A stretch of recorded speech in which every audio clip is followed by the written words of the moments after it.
my daughter was like, Daddy, you're wearing 2 different color socks. And I was like, well, I don't know how to tell you that, like, my shoes have holes in them, and I was trying to make sure that they didn't look weird with the, you know. What kind of shoes have holes in them? Well, these designer shoes are like a whole bunch of money. Well, why would they have holes? Well, I don't know, man. That's just what he did. Okay, don't ask me. Have a little sip. Do you need a fresh drink or anything? Do we need to do anything like that for you? Good. I'm good. Yeah. I'm good. I'm good now. There we go. Let's see. Hey, take your sweet time because we can do all the editing we want to. So, Okay. What you got? All right. Describe a nightmare you have had. What do you think it meant? I used to have this nightmare that someone would kidnap my brother. but wait. But the way, so this was like when I was like, we'll say I was like 12 and he's 6, right? And in my dream, the way they kidnap him is they put him in a giant bag. And they would take off with him, and I'd be so upset. I'd be like, no. Brandon, no. You know, and like, and I think what I think it meant is that, like, you know, I really took the responsibility of being a big brother very seriously. Now, my brother was very independent from a very young age. And so we didn't really have that relationship. And so maybe it was a little of that struggle of like, I wanted to do this and subconsciously it wasn't happening or something like that. But it haunted me for like a really long time. And I remember it. Like, I remember it like very vividly. And I don't know if there's another memory I could tell you like that's that like strong. You know, that's sad. That's funny. That is funny. Let's see. Okay, this is interesting. This is having the next card. I think it's an interesting question. Describe a time when I made you anxious. I think there's like, well, okay, one, let me say, as the person that I am, I'm always picking up on people's stuff. Yeah. And so, like, you know, someone being anxious, like me getting anxious because of someone doing something around me happens a lot. Yeah. You know? But I think, you know, there's a lot of like and I think a lot of people experience this when you have close friends and your close friend maybe does something that you wouldn't do, or you're like, oh shit, I can't believe that guy's like doing that. Yeah. And then you kind of feel responsible in some way. You're not responsible for their shit, but then somehow because you're associated, like they know you. Yeah. They're like, oh, they're like the guy that pulled his penis out, like like he's associated with that guy. You know what I mean? And it doesn't matter. Like if that person does whatever they do, that's them, and you, that's you. And so I think the only time I've probably been anxious is when you would do something that maybe I didn't have the balls to do. I was just like, that's crazy, or, you know, whatever. But that's not necessarily a negative thing. That was just who you were, and that's who I was, you know? Yeah. All right. Let's see. Let's go. I can't wait to get this. So the cards have stuff written on the back, and it's like bad. I'm like, golly, can we get to like the good or something? This is a good one. I like that you don't know. We don't know what category it is either. Though. All right. What habits are you proud of, and what do you want to change? About what? Myself? Yeah. I am proud that I'm taking my aging very seriously, especially because my daughter's so young. Mm-hmm. And I really want to nail this meditation thing. Good. I don't know if I can. Yeah. But like it's not, well, I mean, if I'm, you know, we could go into it anyways, but I really want to make it part of my life is what I should say. And I really want to work at that. Yeah. And so it's important. That's good. Yeah, I think so. That's a really good goal. Yeah. Do you write down goals? Kinda, I guess. Yeah. I write a bunch of notes on my phone and stuff like that. But there's like stuff in there that I want to do and things I want to achieve, and like, yeah, I mean, I guess in some way, it's a big thing with my boss about goals. Like at the beginning of the year, he wants to know my yearly goals. He wants my 5-year goals. He wants my 10-year goals. So it's forced me because I've never thought about that kind of stuff. Like I've never like planned for the future. Like, and this is like going into my 30s, and I was like, I just like, whatever, you know, like I'm doing what I'm doing here.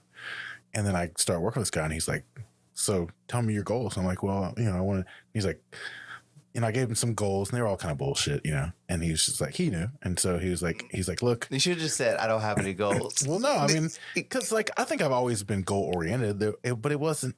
They weren't not the right kind of goals. Yeah, not the right kind of goals. And like I have these, of course, it was like it really, if you don't have a plan behind your goals, they say if you don't have a plan behind your goals, it's just a dream. And that's really basically what I had. I had just a bunch of little dreams, things that I was like, oh, this would be really great, but I had no actionable plans behind any of it. Well, it's like, okay, so you have something you want to do. Yeah. What's your plan to get there? No plan is no plan. Exactly. And I mean, like, you got to make a plan. Yeah. Well, Yeah. if you don't have a plan, you have a plan, and your plan is to fail. Your plan is no plan. Yeah. That's not a plan I want to use. Right. So, you know, these are life lessons that, you know, you have to be taught in a lot of ways. You have to learn. Well, some people don't learn, you know, some people can learn the hard way, and immediately they get it because the first time for them, the hard way for them is enough to change. Some people, it takes the hard way 7, 8, 15, 30 times, you know, like, and maybe the hard way is a financial loss. Maybe it's a freedom loss. You know, there's all kinds of different ways that lesson can come to you. So I think my lesson came in a lot of different ways, you know, and not following a plan. But regardless, my point in all of this is writing it down and going back to it is a really good thing that I've learned from my boss. That I've seen, you know, a reasonable amount of action of results from it. Do you know what?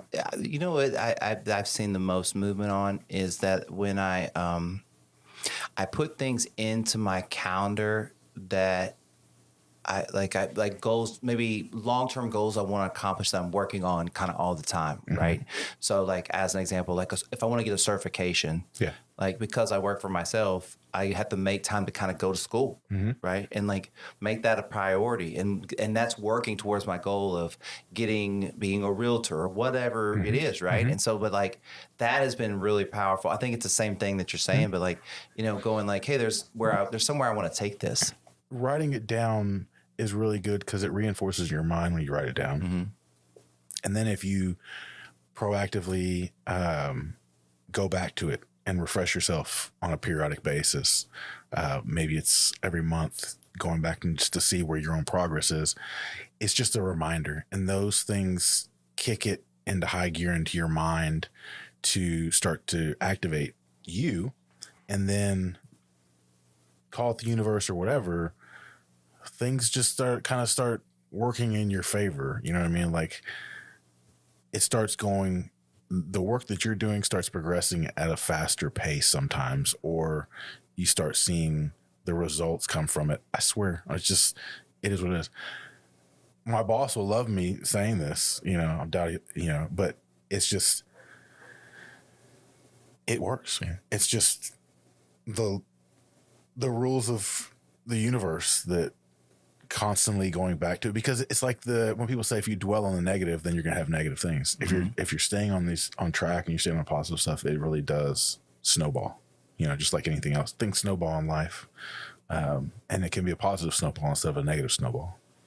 You know how they have all these AI voices. Mm-hmm. You know, I was just thinking, you know, I want an app that I can put in my affirmations for myself, but I can have them said by like certain people. And then I was like, well, who would I get? And I was like, oh, it'd be awesome if Snoop Dogg was doing my affirmations. Yeah. Say, player. Isn't he on? I think he's Man, that guy does everything. With Calm.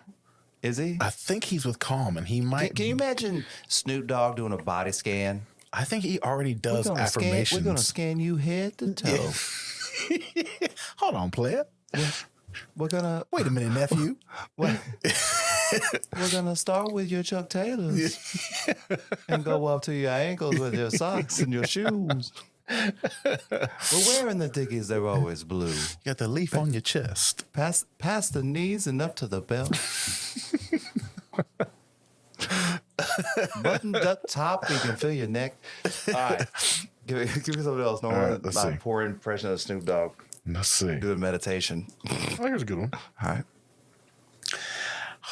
How have you grown in the past 5 years? Oh, man. It is leaps and bounds. Uh-huh. This is how I think I've grown the most. I've really kind of started really focusing on what are my wants and what are my needs. And I think having a kid it should make you selfless. Like, like you just want to, but that also, like, as the example that I want to set for her as a person has also made me be selfless to all these other people. And that's why we do that.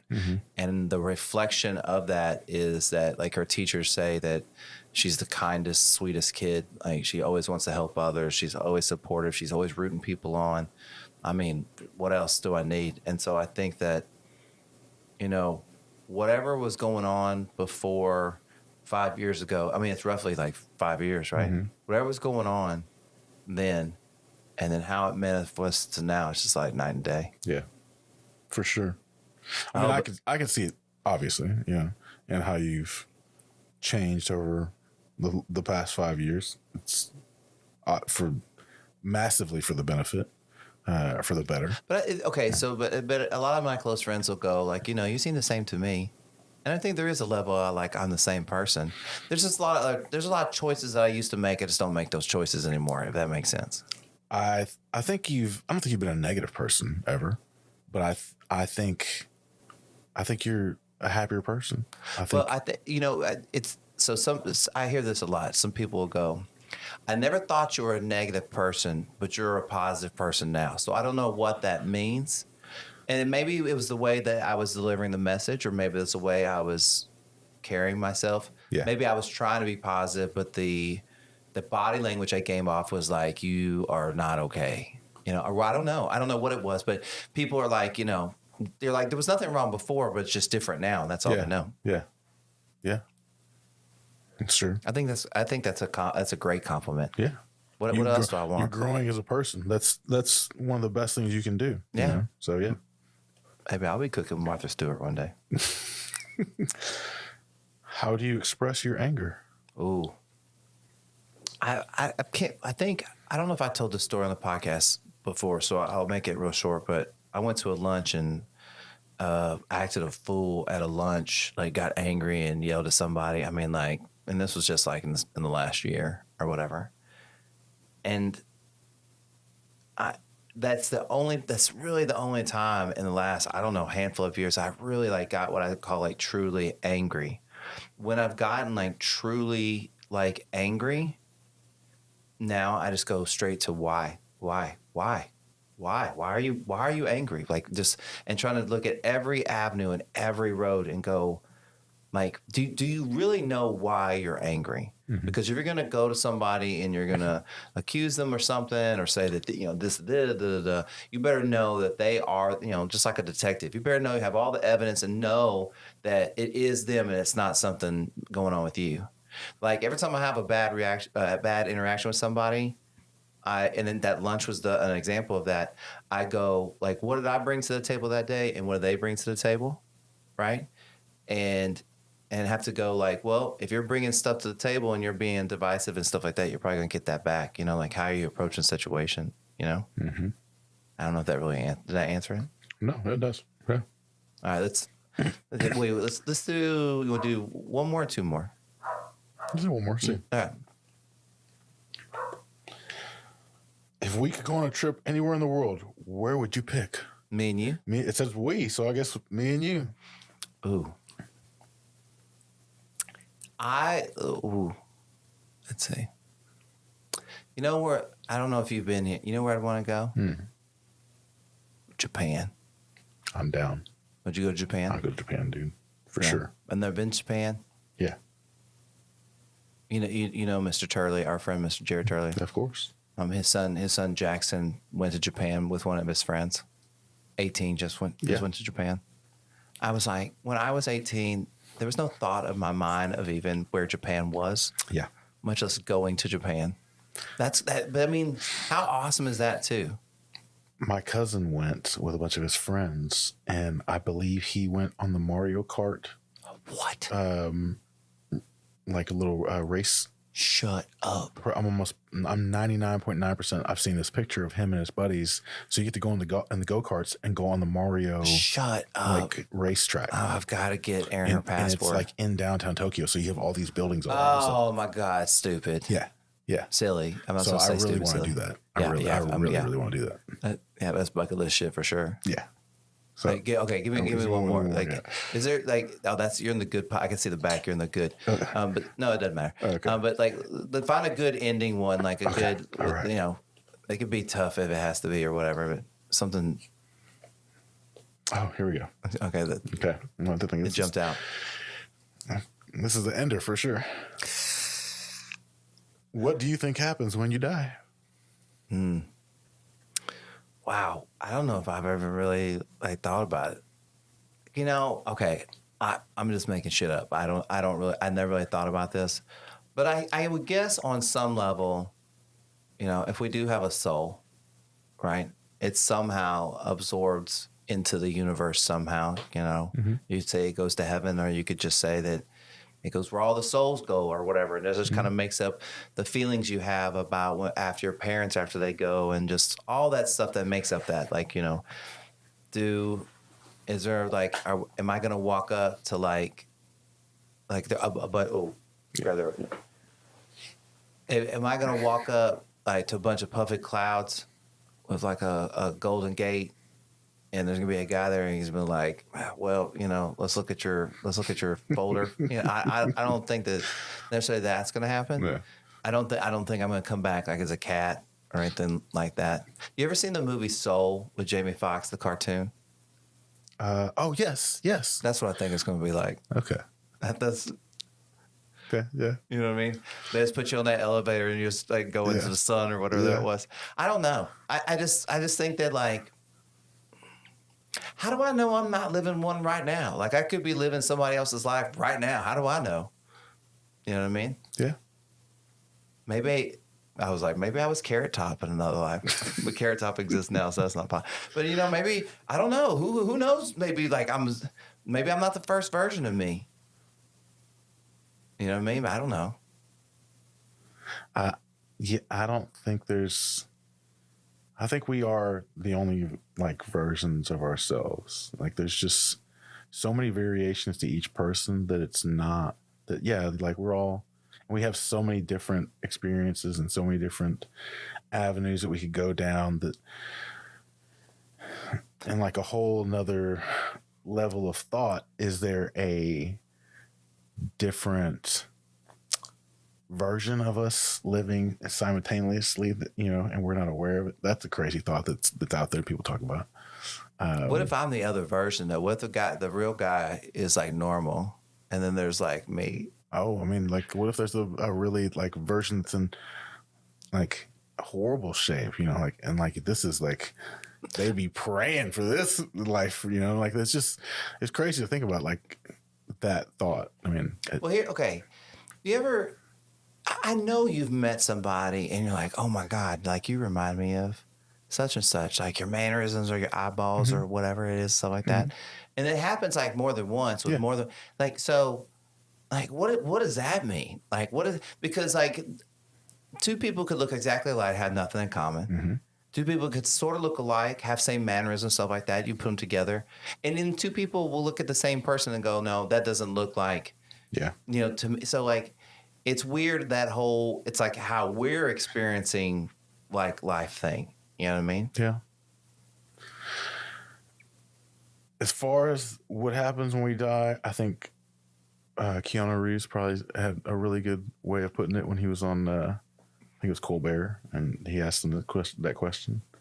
And he said something to the effect of, I think that when we die, the people that loved us dearly will miss us greatly. You know, and that's the truth. I think we'll be missed by those that loved and care about us. I'd like to believe that we go on, that our soul goes on. I think what we actually do for other people will be our legacy, you know? And that's what carries on, you know? So one of my clients, his mom passed away, but before she passed away, she told him, every time you see a butterfly, that's me, you know, saying hello to you. And I was just thinking of the really messed up stuff you could say to people, like every time you see a car wreck, that's me. it's so fucked. So fucked.